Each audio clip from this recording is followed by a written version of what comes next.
Quiero felicitar a la senadora Silvia Leticia Martínez Elizondo por la convocatoria a esta reunión de trabajo y sobre todo agradecerle la invitación que me hizo para estar junto con ustedes en esta reunión.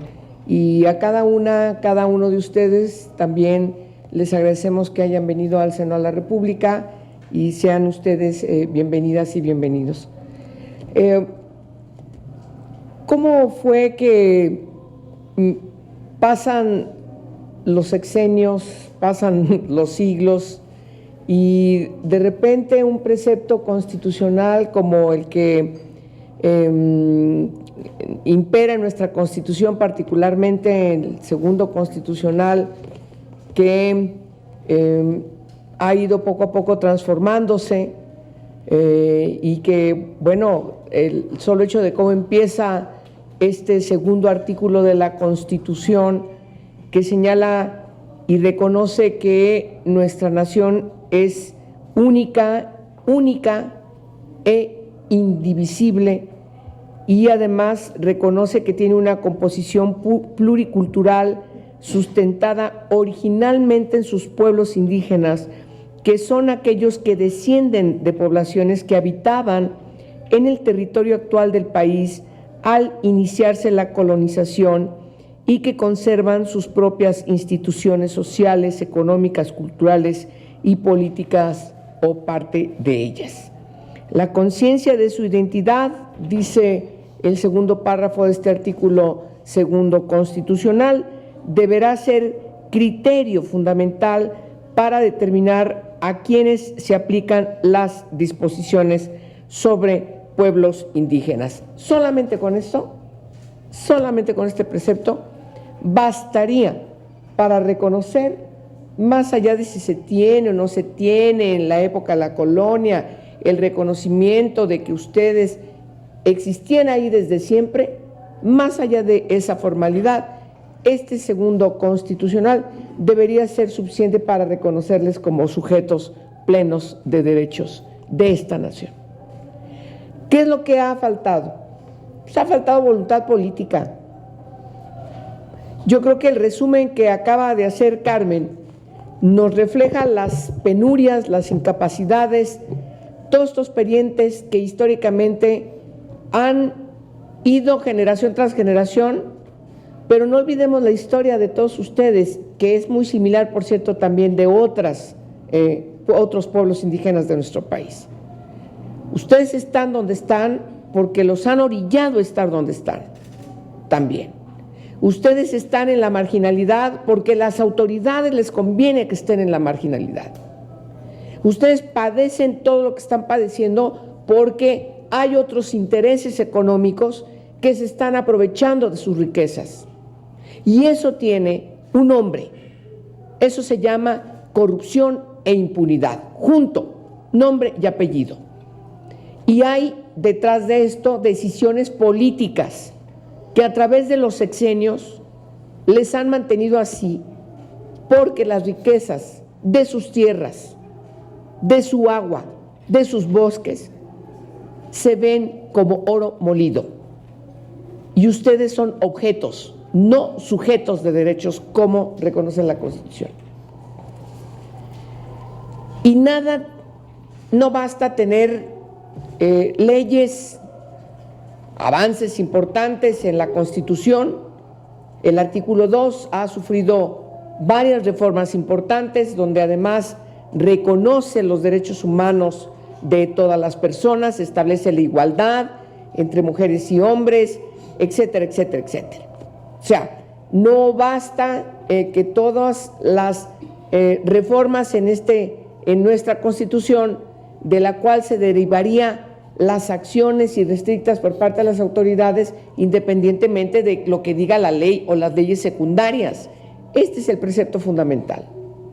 A mí me preocupa que en el caso de las recomendaciones del informe que ustedes hacen, viene enumerado lo que le piden a cada autoridad del Poder Legislativo, tanto al Congreso de la Unión como al Congreso local, lo que plantean, lo que solicitan a las entidades del Poder Ejecutivo, federal y local, y también lo que plantean al Poder Judicial. Pero si entramos al segundo apartado de las recomendaciones de su informe, es verdaderamente terrible y debemos verlo con una gran autocrítica, como ustedes recurren a los organismos internacionales para pedir auxilio, cuando ese tipo de situaciones deberíamos estarlas resolviendo adentro del país. No hay ninguna justificación que valga que estos reclamos, que estas peticiones, que estos juicios, que todo lo que ustedes han emprendido durante toda su vida, que ustedes, cada uno de ustedes han heredado de sus padres, de sus abuelos, hoy no tengan una solución. Me parece que también debo decirlo, y no de embalde, la convocatoria de este evento también fue producto de una convocatoria de la senadora de Chihuahua, sí, y que de veras yo espero estar totalmente convencida de lo que voy a decir, pero se abre un resquicio de esperanza en Chihuahua con el nuevo gobernador. Me parece que hay que ayudarlo. Me parece que nosotras debemos también hacer las gestiones que ustedes nos piden que hagamos para que el Poder Judicial, particularmente la Suprema Corte de Justicia de la Nación, resuelva la interpretación correcta de estos dos primeros párrafos del segundo constitucional, a la luz, por cierto, del primero constitucional.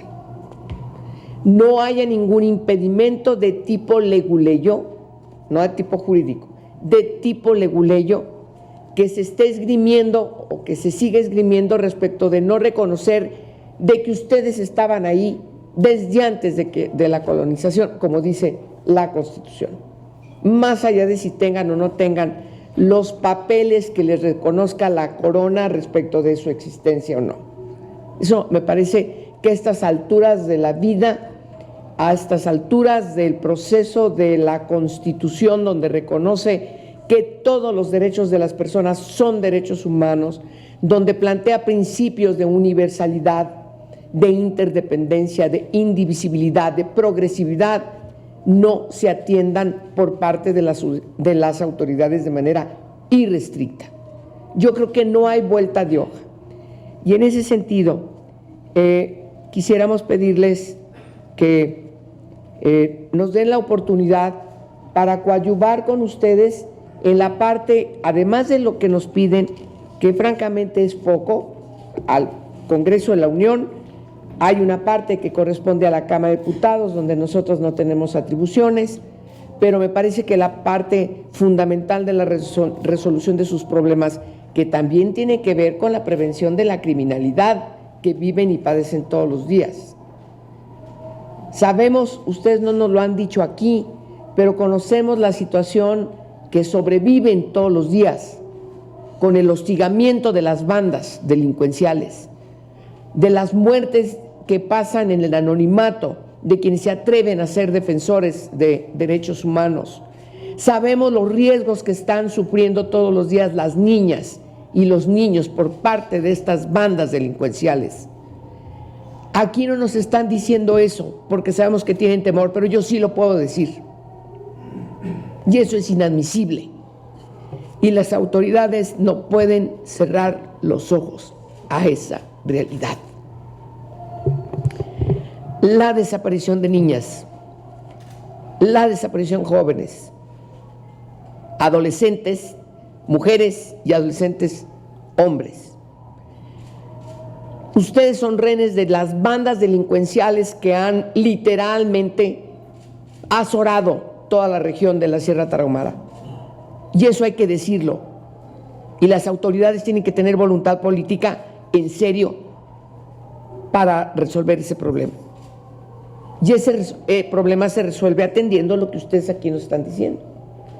De tal manera que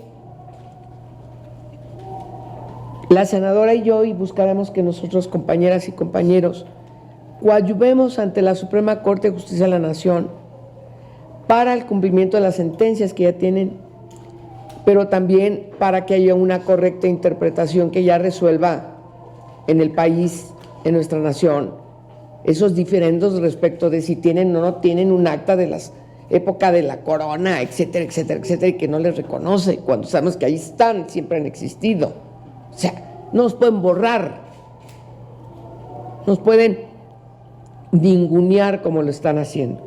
De tal manera que también buscaremos, y en ese sentido me parece muy importante que usted le lleve el mensaje a Jaime Martínez Veloz, para que su comisión también se ponga al frente de buscar las conciliaciones de todas las autoridades para que asuman su responsabilidad. Sabemos que la comisión tiene conocimiento, tiene la historia, sabe perfectamente bien de todo lo que ha acontecido en la Sierra Tarahumara, y entonces me parece que puede ser un coadyuvante eficiente para buscar las voluntades de las secretarías de Estado que tienen que resolver este problema, ¿sí? Que junto con las autoridades locales realmente se busque una solución de fondo y no se pase un trienio, otro sexenio, una generación y luego viene otra y sigan con la situación que hoy prácticamente está devastando a los pueblos de la Sierra Tarahumara. Eso es lo que yo podría decir, y me perdonan, pero conozco la situación concreta de algunos hechos y sí teníamos que decirlo. Yo sé que ustedes a veces están impedidos en alzar la voz porque peligra la vida de ustedes, de sus familias. Pero en ese sentido me parece que lo menos que podemos hacer en el Senado de la República es que ustedes encuentren una puerta abierta siempre para hacer eco a nivel nacional y desde el Congreso de la Unión de todo el desastre que está impidiendo que ustedes tengan una vida digna, como se lo merecen, como es su derecho, porque así lo dice la Constitución. Muchas gracias por estar aquí.